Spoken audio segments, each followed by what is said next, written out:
हरे डेलरी में भरली अन्न बुला मैं तोड़ी तोड़ी अरे डेलरी में भरली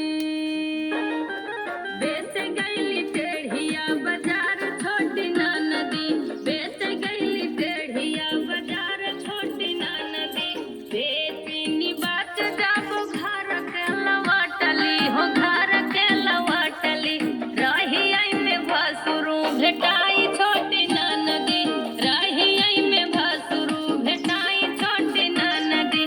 आईसन भयो ही अकला जना शरम बा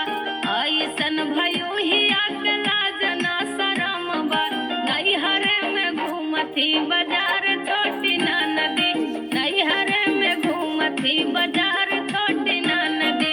ए बुला फरेला घोपेदार छोटी ना नदी जार छोटी ना नदी घूमती बाजार छोटी ना नदी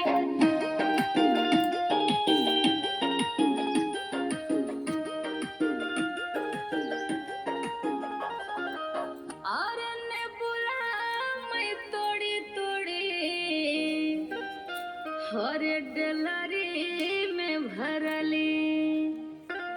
अन्न बुला मैं तोड़ी तोड़ी